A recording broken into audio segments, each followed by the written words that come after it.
さよならありがとう声の限り悲しみよりもっと大事なこと去りゆく背中に伝えたくてぬくもりと痛みに間に合うようにこのまま続くと思ってねもしも全て投げ捨てられたら笑って生きることが楽になるのまた胸が痛くなるからもう何も言わないでよ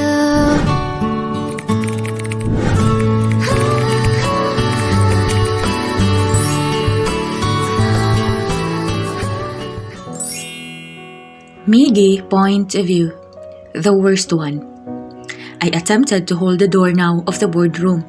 Naririnig ko na ang mga reporters at ang tunog ng kanilang mga kamera. I'm not sure what I am doing. I was set to surrender but something wake me up. Yes, my memories are back. All of it. And I am back. My enemy is right here and I must not back down. Binuksan ko ang pintuan. I saw Erza who is already in front. Mukhang kausap na niya ang ibang board members. I hope my action today will not dig my own grave. If you don't mind, I would like to make some announcements. Lumapit ako sa kanya. Ngumiti lang naman ito sa akin. I know those smiles. How could I forget it? Tumikim ako para magsitahimikan silang lahat. I'm sorry for making you wait. I started talking. What I am afraid for? I should not hesitate to talk. This is who I am. I am back and there is no way that woman would scare me. With regards the new election of the new CEO, I know that all of you are looking forward for this day, but I am afraid that this election shall be null and void. Nagulat silang lahat sa sinabi ko. Narinig ko ang reklamo ng ibang board members sa akin. I bet they want me to stop talking right now, pero pinigilan sila ng assistant ko at ilang bodyguards na kasama ko. I shall retain my position as the CEO of this company until further findings about my mother's innocence regarding to my accident is proven. I look at her in the eyes.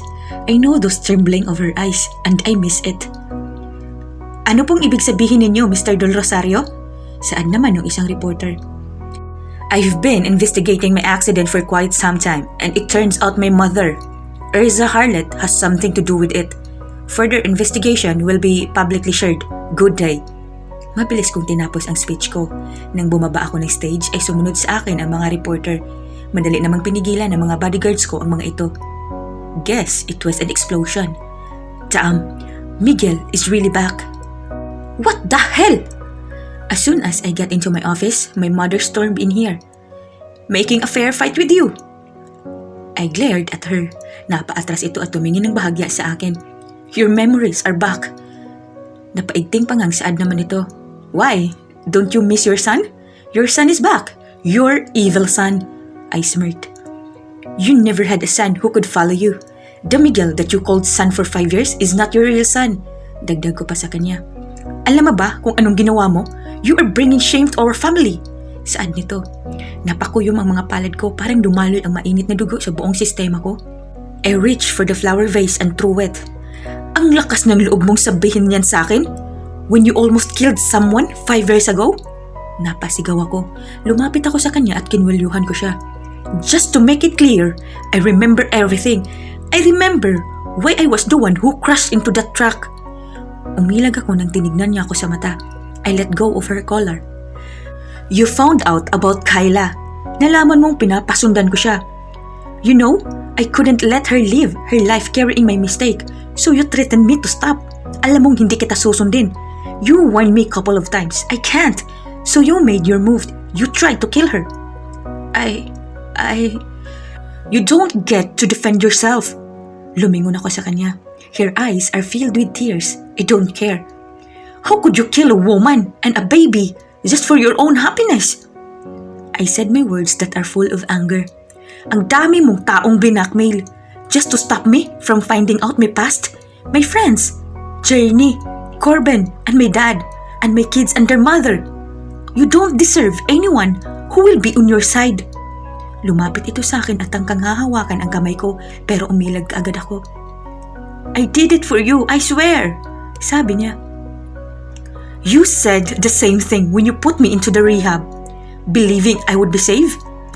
I stammered, but I already lost my light even before that, and that's because of you. I didn't realize I was already crying. You're not a mother. You're selfish and demon. You never cared for me and my dad. That is why... Kinuha ko ang papel sa table. I'm kicking you out of this company and this family. Tinapon ko ang mga papel sa kanya. Yan lahat ng shares na sakop mo sa kumpanya. I'm giving them to you.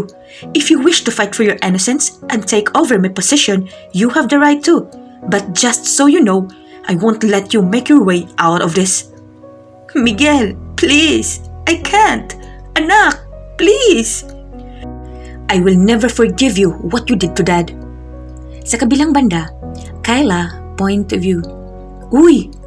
Nagulat na lang ako nang marinig ko ang boses ni Mitch. Tubig oh! Inabot ko naman ang baso ng tubig na iniabot niya sa akin. Bigla akong nablangko nang mapanood ko sa TV ang announcement ni Sir Miggy. Inabangan ko talaga ito dahil natatakot akong basta na lang niya papababayaan ang posisyon niya. I didn't expect he would blow the election like that. It wasn't his usual self though. Bigla akong nakaramdam ng takot nang marinig ko ang bawat salita niya mula sa TV.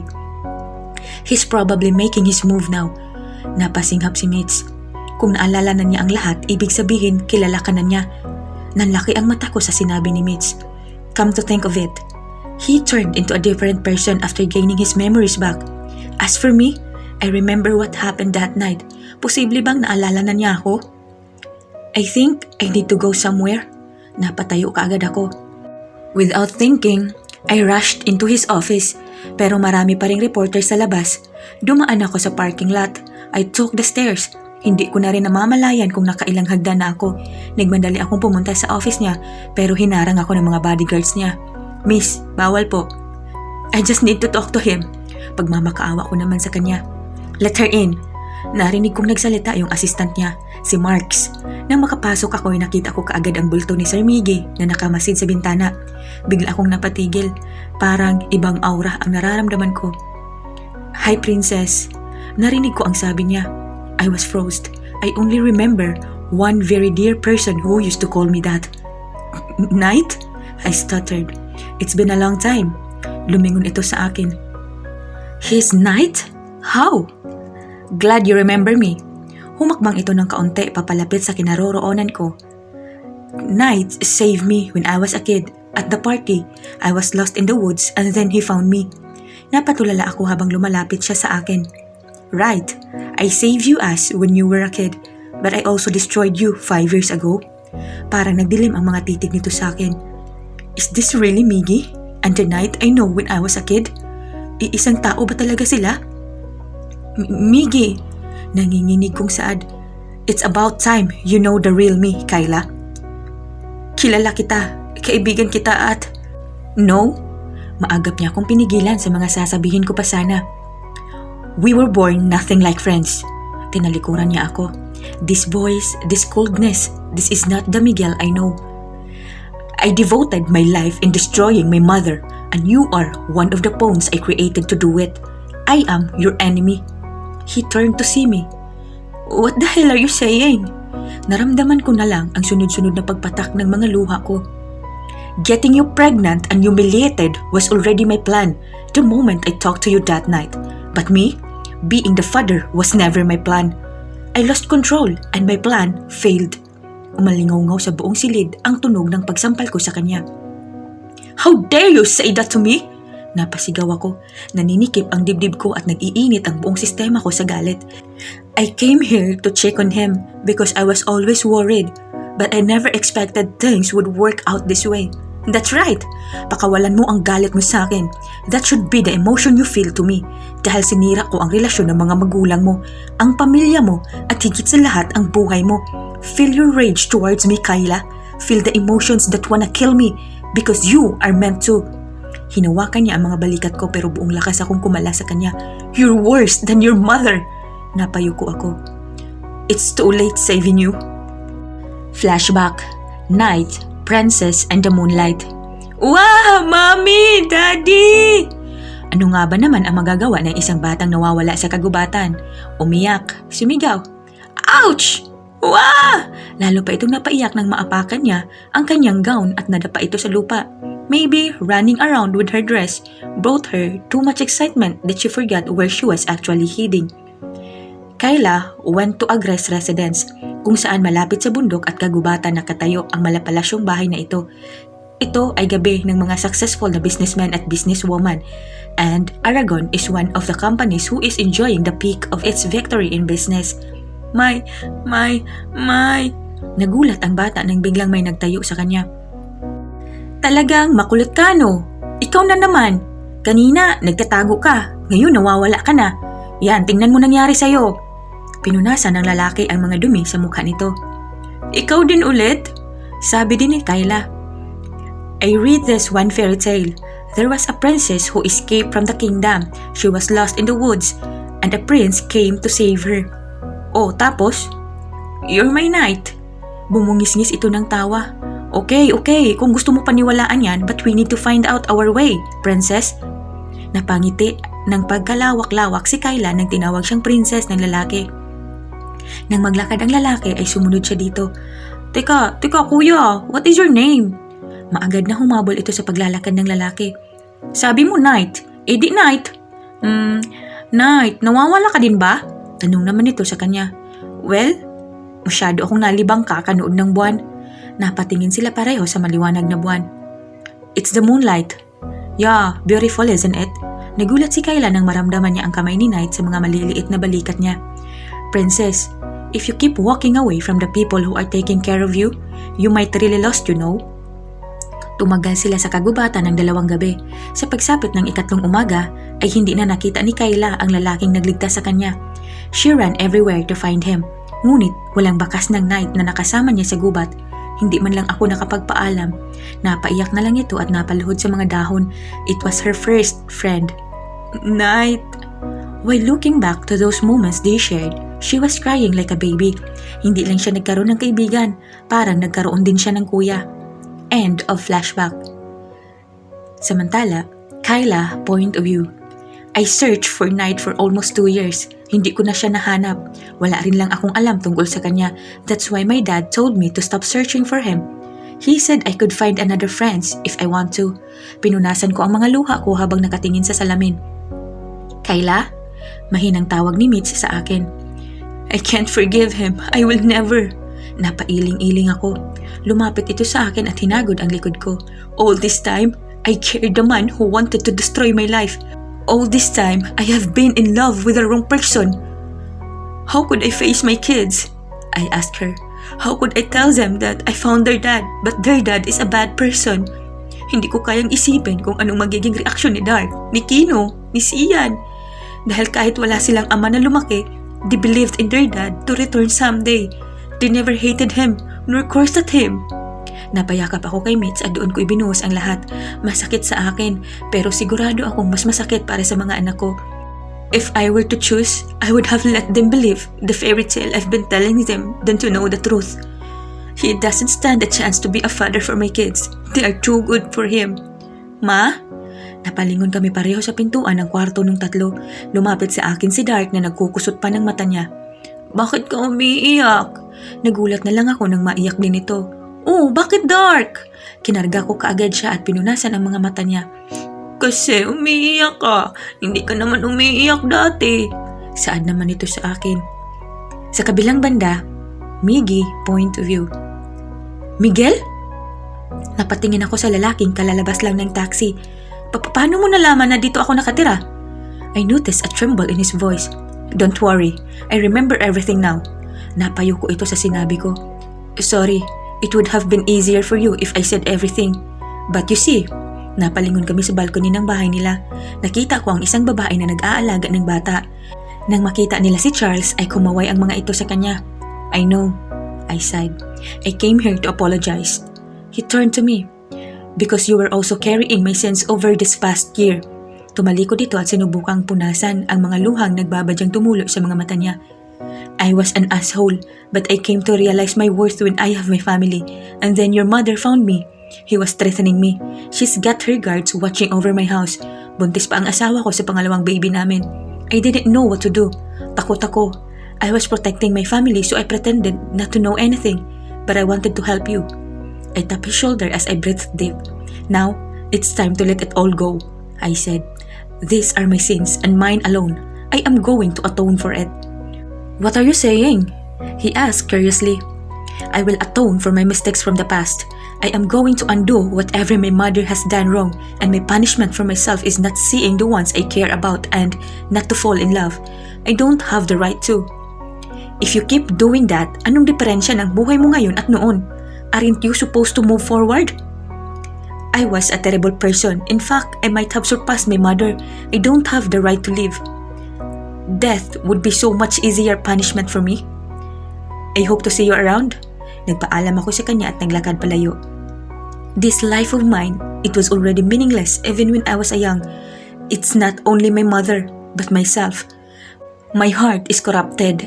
It longs for darkness, and this darkness that I trapped inside me was created by me. I am bad and that's it. Everything that I have done 5 years ago, I remember them clearly. I messed up with people's lives, even Vinny's lives. I know about Vinny's feelings to me, but I used to her to tell my mother and used her over and over again. Charles, my friends, and everyone. Kyla, an innocent girl. I infiltrated and ruined everyone's life. I went to the hospital and see my dad. I wish I could touch him, pero bawal pa siya magkaroon ng contact sa maraming tao. My father never stopped believing in me and also to my mother, so I kept thinking of a reason why my mother wouldn't love my father back. We are his family, but she is still in love with William. I am aware of the story. It was not a happy ending though, since my mother ended up with my dad. Erza is an amazing woman. She is full of love. The voice was familiar to me. Why did you left her? I said. Your dad was powerful back then. I know he set his eyes on her. I was mad. I hated your dad for taking away Erza to me, but all these years I realized it was my fault. Lumingon ako sa kanya. I don't understand a thing he said. Maraming pangarap sa buhay sa Erza. Naiintindihan ko kung bakit nawawalan siya ng oras sa aming dalawa noon, but I don't hate her for that. In fact, I am fine watching her, supporting her, but fate is just so cruel to us. There was this offer from Paris. I worked day and night for it.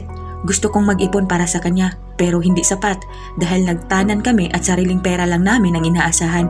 Nagastos ko ang pera nang maospital ang mami mo. She was sick. She needed an organ transplant. He halted all of a sudden. He dodged my glares when I finally got to see his eyes. Your dad came to me. He offered for help. Pero kapalit nun ay ang pag-iwan ko sa kanya. I believed in your dad's words. Erza has a future if she would follow her instincts, but with me, and as long as I am with her, she would put me first above everything, so I agreed. Your dad took her after I left Erza. Bala kong bawiin siya pero it was too late. Pinagbubuntis ka na ng mami mo. Napatingin ako kay dad. I didn't know any of this, but I wonder if knowing these things would change everything from the past. Nagkapamilya na rin ako at nagpakasal, pero mapagbiro ang tadhana. Pilit kaming pinaglalapit ng landas. Tama ka, I am cheating. I was wrong at isa ako sa mga taong naging dahilan ng galit mo sa mami mo. But going after my daughter and my sick wife is out of the line. You were too much, he sobbed. I don't blame you for thinking that, I said coldly. I know my mother's feeling to you. It's just that I needed a mother too back then. She wasn't there because she is not done loving you. And my father lived his life full of guilt. I just came here to visit William and to... Your daughter is safe from me. I won't see her again. I swear if that's what you are worried. Kapag gumising si dad, aalis kami ng bansa. Naramdaman ko ang pagtalikod nito sa akin. I let him walk away. My daughter looked for her friend night for almost 2 years. Naramdaman ko ang pagtigil niya sa paglalakad. I know it was you, so I told her to find other friends. Thank you for that, I said. I always feel sorry for my daughter about that. I didn't came here to warn you. I came here to tell you that I am thankful for what you did 5 years ago. You saved my daughter and her kids. Hindi na ako sumagot at narinig ko na lang ang mga yabag niya papalayo. 5 years ago, I gave my life to protect her because Kyla gave me a beacon of hope to start something new. But that is just too late for me now. Napatingin ako sa bintana. Strangely, the moon is so bright this night. Are you seeing this, Kyla? Napangisi ako.